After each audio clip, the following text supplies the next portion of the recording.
I've wanted to build jhoira the Gitu for like 12 years. During my original stint of playing Magic the Gathering regularly, I always avoided doing so because I just didn't like her art very much.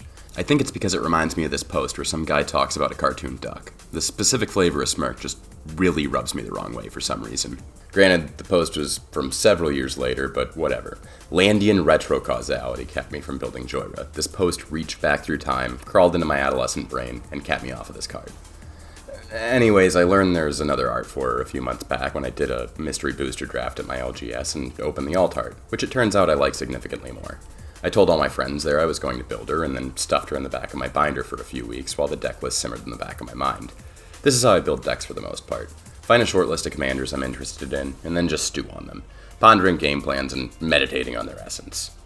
Doing this with jhoira early on, I ended up mentally deck building the same exact game plan that everyone else running her has done for the last decade and change, which is to suspend Eldrazi on the same turn you suspend mass land destruction, then layer the suspend triggers so Kozilek comes out right after Apocalypse, and then you just win the game.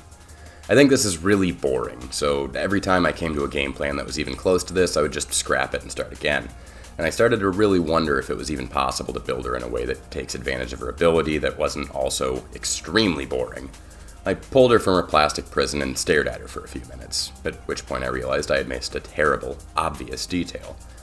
Missed a detail isn't even a fair way to put this. It would be more accurate to say that I added a detail, as I have never once seen anyone activate jhoira the Gitu's ability at instant speed, and somehow I had convinced myself that it could only be activated as a sorcery. But no, this isn't the case at all. You can just sit around for the whole turn cycle and dump your threats, gated by time counters, at the guy to your right's end step. Realizing this made me audibly laugh for close to a minute straight, as I'd been trying to find a way to build Drago and Commander for close to a year, and never really found a way to actually play threats in a traditional manner while still always having mana up for interaction. jhoira here would let me play big stompy battlecruiser threats in my favorite colors while still being a draw-go deck. I was ecstatic, and the deck basically just built itself. The game plan is pretty simple. jhoira is amazingly slow, as in most circumstances you could start cheating out bombs on turn 8, which is a normal or even kind of slow turn to be casting massive spells in 2025 Commander. Thus, what we want to do is keep our opponents from building much of an advantage until the endgame, where we dump our hand and play terrifying, game-stopping threats that we beat face with until we win. The deck is amazingly grindy and late-game focused, as the win condition is beating face with the suspended threats, not a combo or getting under my opponents in the early game. The plan is incredibly transparent at all stages, and my goal throughout is to dredge through turn after turn of hate against me until I can claw my way out of the self-imposed slow deck hole that I'm in and build an advantage that I can ride to a victory. Before I start breaking down the list, I have to say that this deck is probably my greatest success in Commander deck building. Some people get angry about it, as it is a very oppressive control list, but for the most part, this deck facilitates really enjoyable gameplay, when you're playing it correctly at least. And the complaints only show up when there are multiple hard control players at the table, or when someone is using die rolls to decide who to attack while I sit across from them saying, "It's me, I have Omniscience suspended, you should be attacking me," before they swing into the only guy who can stop me. And neither of those experiences are really jhoira's fault. I say that because the deck is, at least to me, very expensive, and filled with the best cards I can find for it. It's a pet deck that's foiled out when I can, and full of all the future sight frames I can find for it. And I want you to know that the bling isn't effective at being a very fun deck to play. Not the cause. It got expensive because I enjoy playing it enough to want to put better and better cards in it. You don't need to go out and buy Kozilek and free counterspells to build a deck like this. The $90 iteration of this deck was loads of fun to play, and if the upcoming descriptions of why appeal to you, I don't want anyone to think that they have to spend that much money to have a similar play experience.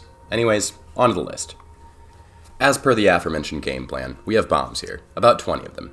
These are either removal engines, like Dracuseth, Cityscape Leveler, and Hullbreaker, or card draw, like Arcanus, Nezahal, and Niv. This is very important, as being as grindy as we are, we need these late-game threats to be able to deal with our opponents and fill our hand back up so that we can 3v on the table and grind out a dub. Another note about the bombs is that I tried to keep a strong theme of Wizards Matter to capitalize off Galecaster and Azami, and this led to me having a small toolbox package with Fidalcan Aether Mage and Step Through, as I can tutor for any of these at instant speed and suspend them just the same when I have a Wizard Cycler in hand. It's also pretty nice for grabbing Snapcaster or Vendilion Click in a pinch, who are both absolute powerhouses here, having Flash, Wizard Synergies, and busted ETB abilities. Past the bombs, we have almost 30 instants, most of which are some flavor of interaction. The forks here are lovely, as they're a tutor in most games, and emergency anti-counterattack in games that I can't hit a demonic tutor with them.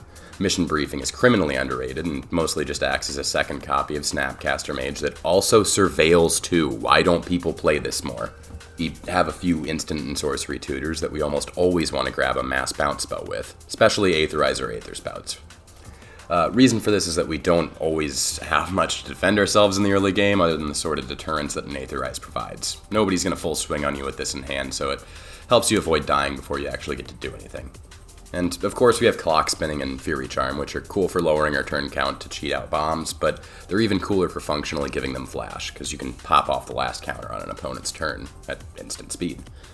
Speaking of, Rift Elemental and jhoira's Time Bug do the same thing, and they're nice early game plays if you have them in your opener. Recurring Insight is a spare magazine for the deck. It's easy to tutor for if you need it, and it lets you draw 14 cards over 2 turns most times. Top is in here without any combo plan. It's just a great card and draw go. Echo of Aeons is about as close to Graveyard Hate as I can fit in this deck, and I only run Vandal Blast over something instant speed because my playgroup is extremely greedy with their mana rocks.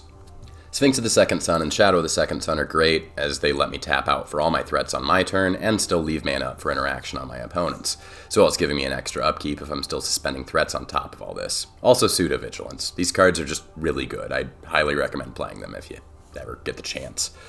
Omniscience is the closest thing to a hard win condition I have in this deck, which is funny, as I was originally going to cut it as a 10-mana do-nothing card, but it turns out casting spells for free kind of goes. Who knew? But anyways, Omniscience, Niv, and a normal grip of cards for this deck will be enough damage to close out a grindy game where everyone is under 15 life. We have a few 0 to 1 mana cards that can ramp us into a turn 2 jhoira. These can be nice as weird ramp in the mid game too if you're trying to hardcast a bomb, but for the most part it's just to cheat jhoira out early.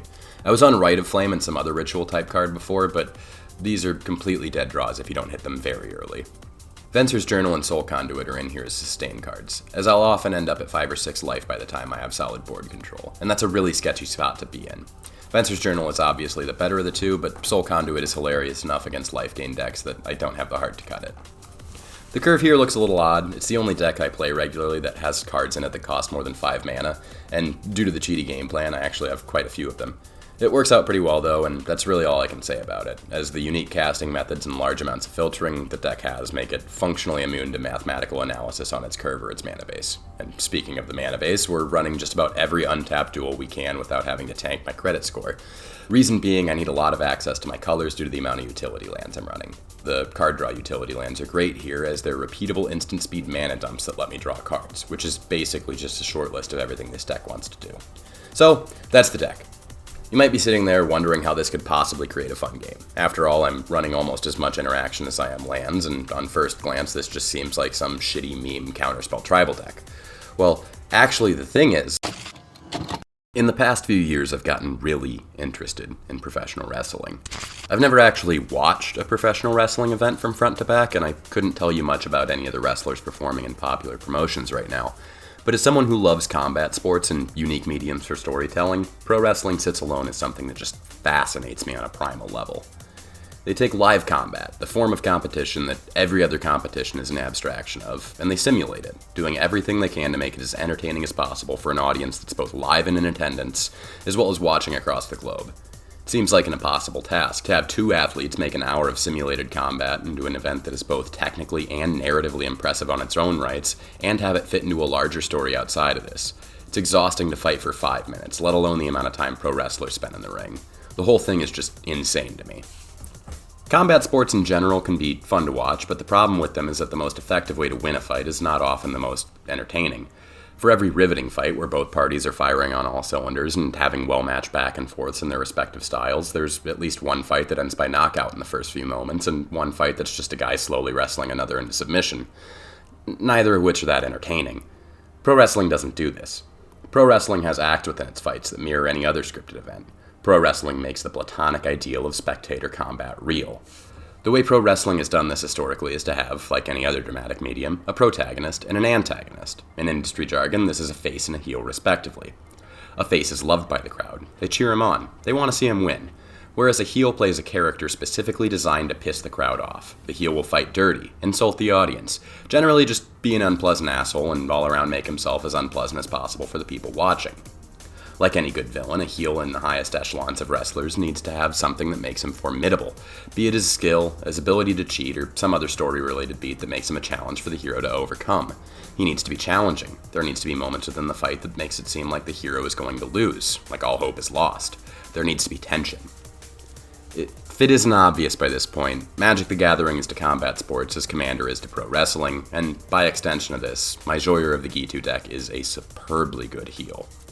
There are a few reasons for this, and the first is simple. The deck is incredibly transparent about everything it's trying to do. I pass my turn with tons of blue mana up every single turn, taunting you, begging you to do something to mess with me. I suspend massive threats 4 turns before they hit the field, letting you know exactly what's coming, gloating about my brutal, soon-to-be complete domination over the field. The transparency problem with control decks usually boils down to the fact that control needs a discrete win con to still pack enough interaction to still be considered control, and in Commander this means a combo, more often than not.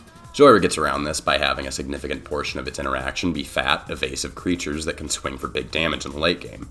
Combo control can feel pretty unsatisfying to win or lose against, as the win almost always comes out of nowhere, and the control elements tend to end up as defense of the combo.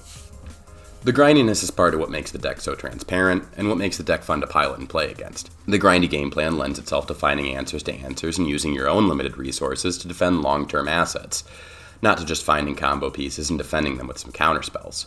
It has the vibe of a fight, a narrative arc. It shows what it's doing next, and it gives each opponent time to plan around its goals. Another reason it makes such a good villain is the way that it scales in power level.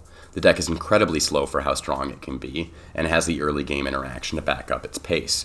Nobody gets jumped by it. Everybody knows what's happening and what they can do about it. There's never a surprise victory or a way to sneak one over on anyone.